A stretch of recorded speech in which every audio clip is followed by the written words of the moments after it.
The Florida Department of Health and the CDC are investigating a presumptive case of monkeypox in Broward County.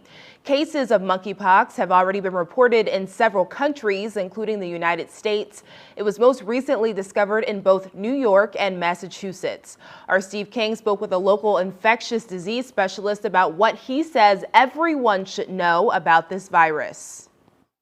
We're going to see more cases. While Palm Beach County infectious disease specialist Dr. Larry Bush says there are two strains of monkeypox and the one in the U.S. appears to be the less virulent one. The majority of these infections go on to resolution without any severe problem for the patient or for other patients exposed to them. He says it can still be fatal.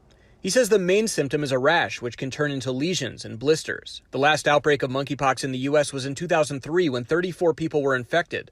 The smallpox virus, closely related to monkeypox, was eradicated in 1980. Dr. Bush says the only cases of monkeypox until just recently were in some African countries. There's not an easily available test that's available to the practicing physician or providers. So it has to be clearly on recognition and then involving the health department so that we can get testing like it's going on in Broward County right now. That's a major concern for me, is that it's novel to people who are practicing medicine right now, particularly outside of Africa.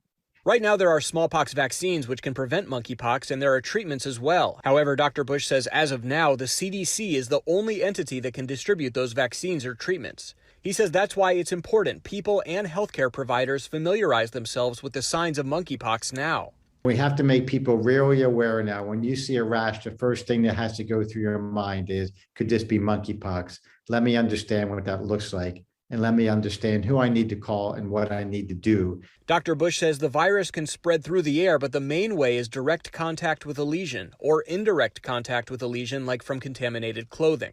Obviously, we have to be cognizant of people who traveled not just to Africa, but to parts of Europe and Canada and Australia. And keep in mind that the first presentation of a rash needs to be investigated, and that person has to be isolated and their contacts investigated until proven otherwise. In Broward County, the presumptive patient is in isolation. Steve King, WPBF 25 News.